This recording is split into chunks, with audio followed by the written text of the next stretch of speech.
अस्सलाम वालेकुम स्टूडेंट्स, मैं हूँ लाइबा शकील। कैसे हैं आप सब? उम्मीद करती हूँ ठीक ठाक होंगे।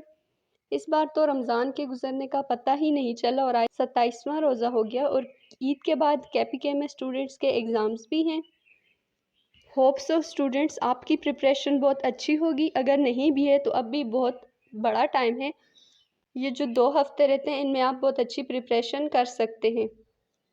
उर्दू के जो शॉर्ट क्वेश्चंस की वीडियो मैंने बनाई थी उसमें मैंने बताया था कि ईद के बाद स्टूडेंट्स के एग्ज़ाम है, तो पंजाब के स्टूडेंट्स ने कमेंट किया कि हमारे जो हैं वो 20 मार्च से पेपर स्टार्ट हो चुके हैं।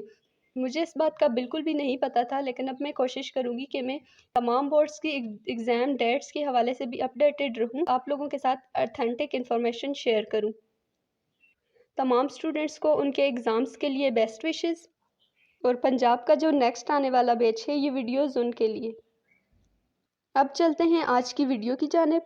लास्ट वाली वीडियो में मैंने आपको उर्दू के शॉर्ट क्वेश्चंस की प्रेजेंटेशन सिखाई थी। आज हम सेक्शन सी स्टार्ट करने वाले हैं। सेक्शन सी में पंजाब और KPK दोनों बोर्ड्स में सबसे पहला क्वेश्चन जो है वो इक़्तिबास की तशरीह का होता है। KPK में इक़्तिबास की तशरीह के 10 मार्क्स होते हैं, जबकि पंजाब बोर्ड में इक़्तिबास की तशरीह के 15 मार्क्स होते हैं, लेकिन इनको अटैम्प्ट करने का तरीका जो है वो दोनों बोर्ड में सेम ही है। यस, मार्क्स के अकॉर्डिंग आपने लेंथ इंक्रीज या डिक्रीज करनी है। कितनी लेंथ रखनी है आपने इक़्तिबास की तशरीह की पंजाब बोर्ड में और KPK बोर्ड में, ये हम डिस्कस करेंगे वीडियो के लास्ट में। तो सबसे पहले यहाँ मैंने हिस्सा जीम की हेडिंग जो है वो 605 ब्लैक मार्कर के साथ दी।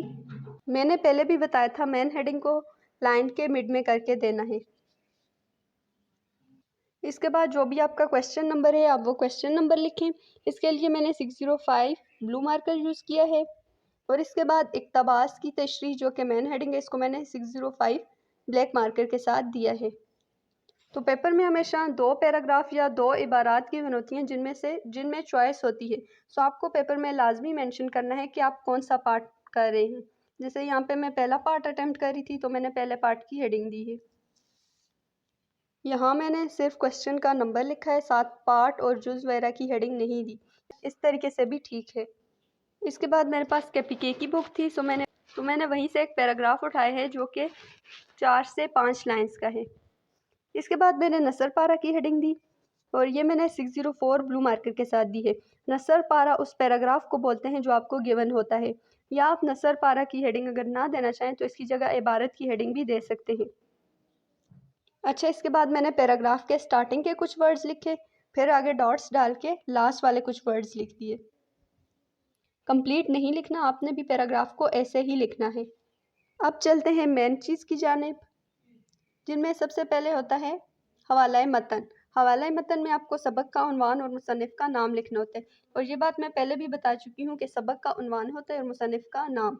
यहाँ मैंने सबक का उन्वान और मुसन्निफ़ के नाम को हेडिंग्स की फॉर्म में लिखा है, बजाय इसके कि मैं ये पूरी लाइन लिखती कि ये इबारत फ़लाँ सबक से ली गई है और इसके मुसन्निफ़ का नाम डैश है। मैंने इसको हेडिंग्स की फॉर्म में लिखा है। पहले मैंने सबक के उन्वान की हेडिंग दी, इसके बाद मुसन्निफ़ के नाम की हेडिंग, और ये दोनों हेडिंग मैंने 605 ब्लू मार्कर के साथ दी हैं। इस तरह चेकर को पूरी लाइन पढ़ना नहीं पड़ेगी और उसको लाइन में सबक का उन्वान और मुसन्निफ़ का नाम ढूंढना नहीं पड़ेगा, और वो उतनी ही आसानी से आपको मार्क्स दे देगा। और फिर यहाँ जो भी सबक का उन्वान था और मुसन्निफ़ का नाम था उसको मैंने ब्लैक पॉइंटर के साथ लिखा है। आप चाहें तो इसको 604 मार्कर के साथ भी लिख सकते हैं। अच्छा, अब आप सोच रहे होंगे कि हम 605 और 604 मार्कर्स बदलते रहेंगे तो टाइम कैसे मैनेज होगा, या हम क्यों इस प्रेजेंटेशन को फॉलो करें जैसा बुक में लिखा है सेम वैसा ही लिख देते हैं, मार्क्स मिल जाएंगे। पर स्टूडेंट्स, मार्क्स इतनी आसानी से नहीं मिलते। इसके लिए आप लोगों को अपने कंफर्ट जोन से निकलना होगा और अच्छी प्रेजेंटेशन करना होगी। अच्छा, इस प्रेजेंटेशन के साथ पेपर में टाइम कैसे मैनेज करें उस पर इंशाल्लाह मैं एक अलग वीडियो बनाऊंगी। लेकिन फ़िलहाल यही है कि अगर आप इस प्रेजेंटेशन को फॉलो करना चाहते हैं तो आप इसकी प्रैक्टिस करें। जितनी ज़्यादा इसकी प्रैक्टिस होगी उतना ही आप इजीली टाइम मैनेज कर पाएंगे। अच्छा, हवाला मतन के बाद आपने सियाक़ व सबाक़ की हेडिंग देनी है। अब आप लोगों को पता होगा कि सियाक़ व सबाक़ क्या होता है या इसमें क्या लिखना होता है, लेकिन मैं फिर भी बता देती हूँ। सियाक़ व सबाक़ में जो पैराग्राफ आपको गिवन है इससे पहले के पैराग्राफ्स और इसके बाद के पैराग्राफ्स का निचोड़ लिखना होता है। सियाको सबाक के स्टार्ट में आपने मुसन्नफ़ के बारे में कुछ नहीं लिखना, लाइक मुसन्नफ़ ये कहते हैं या मुसन्नफ़ ये फरमाते हैं, बल्कि जैसे आपको इबारत गिवन होगी आपने सेम वैसे ही सियाको सबाक का स्टार्ट लेना है। सियाको सबाक की लेंथ कम से कम 8 लाइन्स और ज़्यादा से ज़्यादा 12 होनी चाहिए। वैसे एक बात आपने याद रखनी है, जितनी आपको नसर पारे या इबारत में लाइन्स गिवन होंगी, इसके अकॉर्डिंग आपने सियाको सबाक और तशरीह की लेंथ रखनी है। यहाँ अगर मैं आपको काउंट करके बताऊँ तो सियाको सबाक में 8 लाइन्स बन रही हैं। अगर आप यहाँ कोई लफ्ज़ हाईलाइट करना चाहें तो वो भी कर सकते हैं। इसके बाद आपने हेडिंग देनी है तशरीह की। अब आप तशरीह का आगाज़ इन लफ्ज़ों से कर सकते हैं कि मुसन्नफ़ ये कहते हैं या मुसन्नफ़ ये फरमाते हैं। तशरीह हमेशा आपने नसर पारे से 3 गुना ज़्यादा करनी होती है।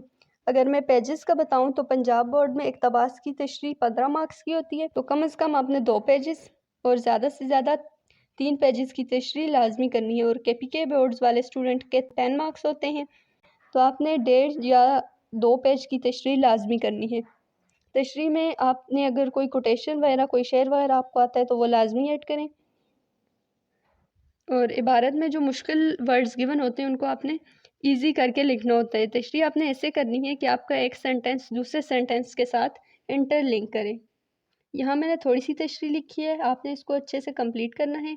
उर्दू में मार्क्स लेने ज़रा मुश्किल होते हैं, लेकिन अच्छी प्रेजेंटेशन से आप बहुत आसानी से मार्क्स सिक्योर कर सकते हैं।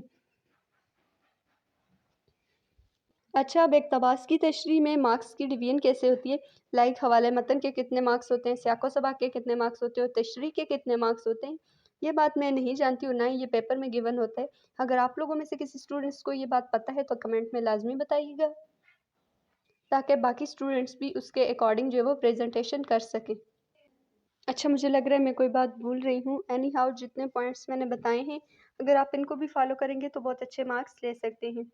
9th 10th first year second year तमाम क्लासेस में इक़्तिबास की तशरीह का सेम पैटर्न है, जस्ट मार्क्स डिफरेंट होते हैं। लाइक KPK में मैट्रिक में इक़्तिबास की तशरीह के 6 मार्क्स होते हैं, तो आपने मार्क्स के अकॉर्डिंग जस्ट लेंथ इंक्रीज़ या डिक्रीज़ करनी है। तो कैसी लगी आपको आज की ये वीडियो, मुझे लाजमी बताइएगा, और आप लोगों की सपोर्ट का बेहद शुक्रिया।